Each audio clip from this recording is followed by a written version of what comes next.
Selamat pagi, pemirsa. Kami kembali dengan berita terkini. Sebuah kebakaran hebat melanda laboratorium di sebuah industri di Kota Bandung pada dini hari tadi. Kebakaran diduga disebabkan oleh korsleting listrik. Petugas pemadam kebakaran berhasil memadamkan api setelah berjibaku selama kurang lebih 3 jam lamanya. Tidak ada korban jiwa dalam kejadian ini, namun kerugian material diperkirakan mencapai ratusan juta rupiah. Seperti yang telah kita saksikan, kebakaran di laboratorium merupakan peristiwa yang sangat berbahaya. Oleh karena itu, penting bagi kita untuk mengetahui cara mencegah dan mengatasi kebakaran. Untuk membahas lebih lanjut tentang alat pemadam api ringan atau APAR, saya akan serahkan kepada rekan saya, Sofia. Halo semuanya, perkenalkan nama saya Sofia. Nah, sebelumnya, pernahkah kalian membayangkan bagaimana rasanya jika api tiba-tiba muncul di sekitar kita? Ketakutan, kepanikan, dan kerugian besar mungkin akan menjadi bayangan yang menghantui.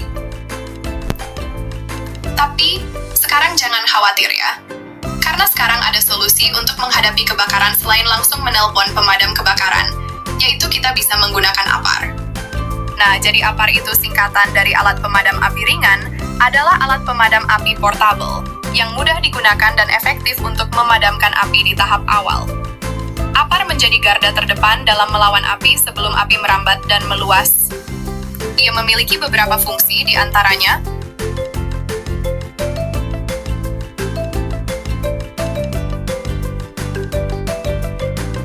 pada umumnya APAR berbentuk tabung yang berisi bahan pemadam api bertekanan tinggi.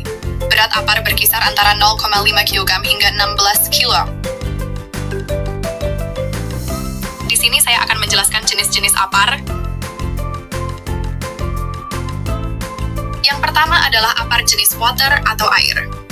Jadi APAR ini berisi air yang biasanya telah dicampur dengan bahan kimia tertentu untuk meningkatkan efektivitas pemadaman.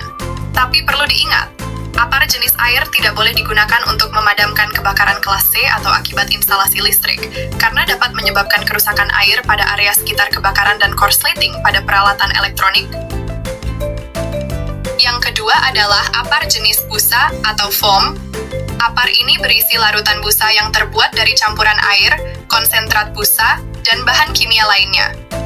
Memiliki tekanan internal yang cukup untuk menyemprotkan busa ke api. APAR jenis foam sangat efektif untuk memadamkan api kelas B, karena busa dapat membentuk lapisan yang menutupi permukaan cairan yang terbakar. Yang ketiga adalah APAR jenis serbuk kimia, berisi bubuk kimia kering seperti sodium bikarbonat, potasium bikarbonat, atau monoamonium fosfat. Jenis ini sangat efektif untuk memadamkan api kelas A dan kelas B. Namun memiliki kekurangan, yaitu dapat merusak peralatan elektronik jika digunakan untuk memadamkan api kelas C dan dapat menyebabkan iritasi pada mata, kulit, bahkan saluran pernafasan. Yang keempat adalah APAR jenis halon. APAR jenis halon adalah alat pemadam api yang menggunakan bahan kimia halon sebagai media pemadamnya. Halon adalah gas sintetis yang sangat efektif dalam memadamkan api. APAR jenis halon sangat efektif untuk memadamkan api kelas A, kelas B, dan kelas C. Tapi gas halon merupakan bahan kimia yang dapat merusak lapisan ozon, sehingga penggunaan gas halon telah dilarang di banyak negara karena dampaknya terhadap lingkungan. Dan yang kelima adalah APAR jenis karbon dioksida atau CO2. APAR karbon dioksida ini berisi gas CO2 yang telah dicairkan dan disimpan dalam tekanan tinggi di dalam tabung. Nozzle APAR CO2 biasanya berbentuk corong atau kerucut, yang dirancang untuk mengarahkan aliran gas CO2 ke api dengan tepat. APAR jenis CO2 sangat efektif untuk memadamkan api kelas B dan kelas C. Setelah kalian mengetahui jenis-jenis APAR, pasti kalian penasaran kan, kebakaran kelas A, B, C, dan D itu apa sih? Yuk, kita simak. Kebakaran adalah api yang tidak terkontrol dan tidak dikehendaki, karena dapat menimbulkan kerugian baik harta benda maupun korban jiwa. Yang pertama adalah kebakaran kelas A. Kebakaran kelas A adalah kebakaran yang disebabkan oleh bahan padat non-logam, seperti kayu, kertas, plastik, kain, dan karet.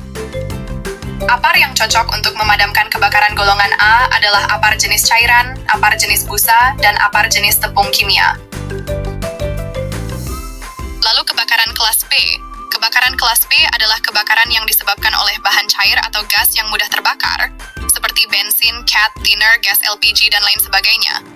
Apar yang cocok digunakan untuk memadamkan kebakaran kelas B adalah apar jenis karbon dioksida, apar jenis busa, dan apar jenis tepung kimia. Lalu kebakaran kelas C.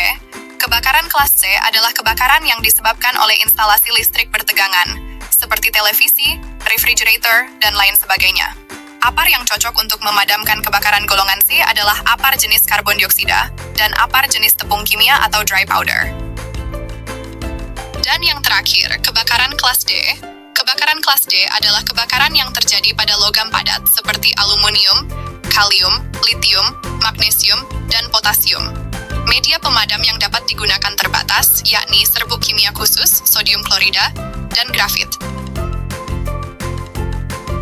Selain itu, kita juga harus mengetahui bagian-bagian apar beserta fungsinya. Tujuannya agar kita bisa merawat dan menggunakan setiap komponen apar dengan baik dan benar.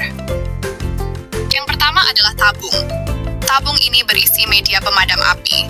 Tabung terbuat dari bahan yang kuat dan tahan tekanan agar bisa menyimpan media pemadam dengan aman. Yang kedua adalah selang, berfungsi menghubungkan tabung dengan nozzle.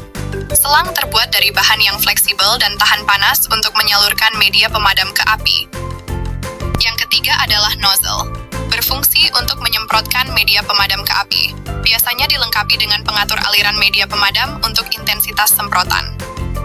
Yang keempat adalah katup atau valve, berfungsi mengatur aliran media pemadam dari tabung ke selang, dapat diaktifkan dengan menekan tombol atau menarik tuas. Yang kelima adalah peniti pengaman atau safety pin, berfungsi untuk mencegah katup terbuka secara tidak sengaja. Peniti pengaman harus ditarik terlebih dahulu sebelum katup dapat diaktifkan. Yang keenam adalah tombol pengaktifan atau trigger, berfungsi untuk mengaktifkan katup agar mengeluarkan media pemadam dari tabung. Yang ketujuh adalah manometer atau pressure gauge, berfungsi untuk menunjukkan tekanan internal dalam tabung.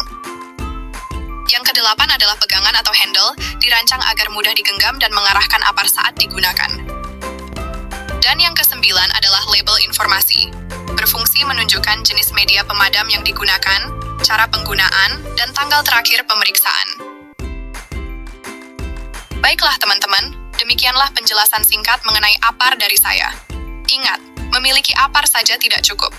Penting untuk memahami cara menggunakannya dengan benar, dan lakukanlah latihan simulasi kebakaran secara berkala.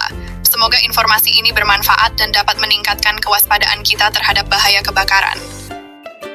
Tetap waspada ya, jaga keselamatan, dan semoga kita semua selalu terhindar dari segala bahaya. Saya Sofia pamit undur diri, sampai berjumpa lagi, bye-bye!